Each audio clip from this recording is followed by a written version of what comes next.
നമ്മുടെ മാർവലിലെ ഏറ്റവും വലിയ പവർഫുൾ ക്യാരക്ടറും ഏറ്റവും വലിയ വിശപ്പുകാരനുമായ ഗലാക്ടസും പിന്നെ നമ്മുടെ മാർവൽ ബാറ്റ്മാനായ മൂൺനൈറ്റും തമ്മിൽ ഒരു ഫൈറ്റ് നടന്നിട്ടുണ്ട്. അപ്പോൾ നമുക്ക് ആ കഥയിലേക്ക് പോകാം. ഈ ഒരു കഥയിൽ ആദ്യം ഗലാക്ടസ് ഭൂമിയിൽ വന്ന് മൂൺ ഗോഡായ കോൺഷുവിനോട് ഫൈറ്റ് ചെയ്യും.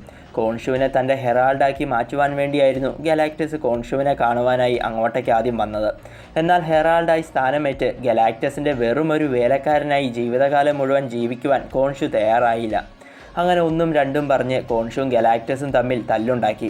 ആ ഫൈറ്റിൽ ഗലാക്ടസിൻ്റെ മുന്നിൽ ഫൈറ്റ് ചെയ്ത് വിജയിക്കുവാൻ ചന്ദ്രദേവനായ കോൺഷുവിന് സാധിച്ചില്ല.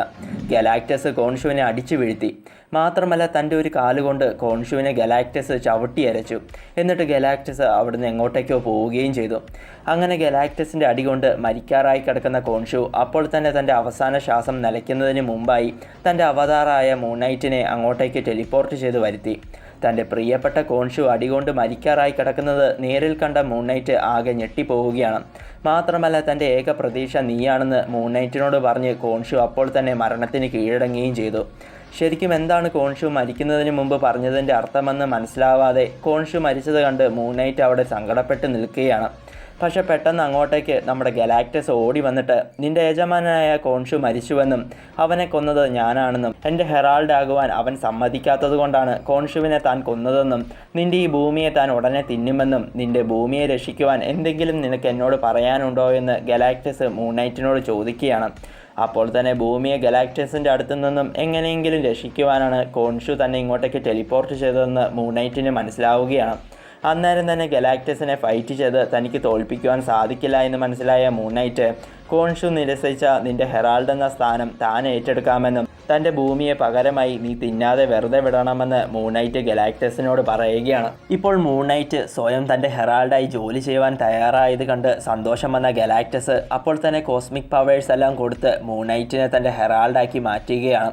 എന്നിട്ട് ഭൂമിക്ക് പകരം തനിക്ക് തിന്നുവാനായി പുതിയൊരു പ്ലാനറ്റ് കണ്ടെത്തിയിട്ട് വേഗം വരണമെന്നും നീ വരുവാൻ താമസിക്കും തോറും തൻ്റെ വിശപ്പ് കൂടുമെന്നും അത് നിൻ്റെ ഈ ഭൂമിക്ക് തന്നെ അപകടമാണെന്ന് മൂൺനൈറ്റിനോട് ഗലാക്ടസ് പറഞ്ഞതും അന്നേരം തന്നെ ഭൂമിയെ രക്ഷിക്കുവാനായി ഗലാക്ടസിന് തിന്നുവാൻ വേണ്ടി മറ്റൊരു പ്ലാനറ്റിനെ തേടി മൂൺനൈറ്റ് ബഹിരാകാശത്തിലൂടെ യാത്ര ചെയ്യുവാൻ പോവുകയാണ്. പക്ഷേ ആ യാത്രയിൽ എപ്പോഴും ഭൂമിയെ രക്ഷിക്കുവാനായി മറ്റൊരു പ്ലാനറ്റിനെ കണ്ടെത്തി ബലി കൊടുക്കുവാൻ തനിക്ക് സാധിക്കുമോ എന്ന ചിന്തയായിരുന്നു മൂൺനൈറ്റിനുണ്ടായിരുന്നത്. മാത്രമല്ല യാത്രയ്ക്കിടയിൽ ഗലാക്ടസിൻ്റെ മുൻ ഹെറാൾഡുകളായിരുന്ന സിൽവർ സർഫറിനെയും ഫ്രാങ്കീറേ എന്നറിയപ്പെടുന്ന നോവയും ഫയർ ലോർഡിനെയും ടെറാക്സിനെയും മൂൺനൈറ്റ് കണ്ടുമുട്ടി. ഗലാക്ടസിനെതിരെ പോരാടുവാനും ഗലാക്ടസിനെ കൊല്ലുവാനുമായി ഗലാക്ടസിനെ അന്വേഷിച്ച് നടക്കുകയാണ് സിൽവർ സർഫറും ബാക്കിയുള്ളവരും. ഇപ്പോൾ ഗലാക്ടസിൻ്റെ പുതിയ ഹെറാൾഡായ മൂൺനൈറ്റിനെ നേരിൽ കണ്ട അവർ ഗലാക്ടസിനോടുള്ള ദേഷ്യം കാരണം മൂൺനൈറ്റിനെ അറ്റാക്ക് ചെയ്യുവാൻ തുടങ്ങി. ആദ്യമൊക്കെ അവരോട് ഒറ്റയ്ക്ക് ഫൈറ്റ് ചെയ്യുവാൻ മൂൺനൈറ്റ് കുറച്ച് പാടുപെട്ടുവെങ്കിലും തൻ്റെ ഉള്ളിലുള്ള മറ്റ് പേഴ്സണാലിറ്റീസിൻ്റെ സഹായത്തോടെയും കോസ്മിക് പവേഴ്സ് ഉപയോഗിച്ചും മൂൺനൈറ്റ് അവരെയെല്ലാം സിമ്പിളായി തോൽപ്പിച്ചു. മാത്രമല്ല തനിക്കൊരിക്കലും മറ്റൊരു പ്ലാനറ്റിനെ ബലി കൊടുത്ത് ഭൂമിയെ രക്ഷിക്കുവാൻ സാധിക്കില്ല എന്ന് തിരിച്ചറിഞ്ഞ മൂൺനൈറ്റ് അപ്പോൾ തന്നെ ഭൂമിയിലേക്ക് തിരിച്ചു ചെന്നു. അവിടെ വെച്ച് അവെഞ്ചേഴ്സിനെയും എക്സ്മാനിനെയും ഗലാക്ടസ് കൊന്നുവെന്ന വാർത്ത കണ്ടും ഭൂമിയിൽ ഒരുപാട് സ്ഥലം ഗലാക്ടസ് നശിപ്പിച്ചത് നേരിൽ കണ്ടും മൂൺനൈറ്റ് ആകെ ഞെട്ടിപ്പോവുകയാണ്. മാത്രമല്ല ഇപ്പോൾ വളരെ ദേഷ്യത്തിൽ ഗലാക്ടസ് മൂൺനൈറ്റിൻ്റെ അടുത്തേക്ക് ഓടി വന്നിട്ട് നീ വരുവാൻ കുറേ വൈകിയെന്നും അത് കാരണം തനിക്ക് വളരെയധികം വിശപ്പ് ഇപ്പോൾ ഉണ്ടെന്നും താൻ നിന്റെ ഭൂമിയെ കഴിക്കാൻ പോവുകയാണെന്ന് മൂൺനൈറ്റിനോട് ഗലാക്ടസ് പറഞ്ഞതും അതിന് ഞാൻ നിന്നെ അനുവദിക്കില്ല എന്നും പറഞ്ഞ് മൂൺനൈറ്റ് തൻ്റെ കോസ്മിക് പവേഴ്സ് ഉപയോഗിച്ചും മറ്റും ഗലാക്ടസിനെ അറ്റാക്ക് ചെയ്യുകയാണ്. പക്ഷേ മൂൺനൈറ്റ് നന്നായി ഗലാക്ടസിനോട് ആദ്യമൊക്കെ ഫൈറ്റ് ചെയ്തുവെങ്കിലും ഗലാക്ടസ് മൂൺനൈറ്റിനെ അടിച്ചു വീഴ്ത്തുകയാണ്. മാത്രമല്ല ആ ഒരു സമയത്ത് ഗലാക്ടസിൻ്റെ മുൻ ഹെറാൾഡുകളായിരുന്ന സിൽവർ സർഫറും ബാക്കിയുള്ളവരും അങ്ങോട്ടേക്ക് വന്ന് ഗലാക്ടസിനോട് ഫൈറ്റ് ചെയ്ത് ഗലാക്ടസിനെ നശിപ്പിക്കുവാൻ ആദ്യമൊക്കെ നോക്കിയെങ്കിലും നോവ ഒഴിച്ച് ബാക്കിയുള്ളവരെല്ലാം ഗലാക്ടസിൻ്റെ കൈകൊണ്ട് മരണപ്പെട്ടു പോവുകയാണ്. അങ്ങനെ ഭൂമിയെ കഴിക്കുന്നതിൽ നിന്നും തന്നെ തടയുവാൻ ഇനി ആർക്കും സാധിക്കില്ല എന്നും പറഞ്ഞ് സന്തോഷിച്ചു നിൽക്കുന്ന ഗലാക്ടസിനോട് ഫൈറ്റ് ചെയ്യുവാനായി തൻ്റെ 3 പേഴ്സണാലിറ്റീസിൻ്റെ സഹായത്തോടെയും കോസ്മിക് പവേഴ്സിൻ്റെ സഹായത്തോടെയും നമ്മുടെ മൂൺനൈറ്റ് വീണ്ടും എഴുന്നേറ്റ് വരികയാണ്.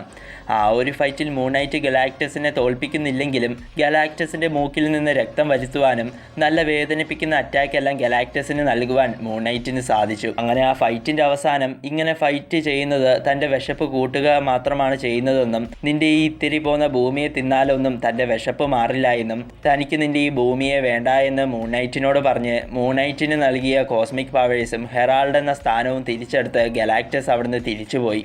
അങ്ങനെ ഗലാക്ടസിൻ്റെ കയ്യിൽ നിന്നും മൂൺ നൈറ്റ് ഭൂമിയെ രക്ഷിച്ചു. അങ്ങനെ ഈ കഥ ഇവിടെ അവസാനിക്കുന്നു.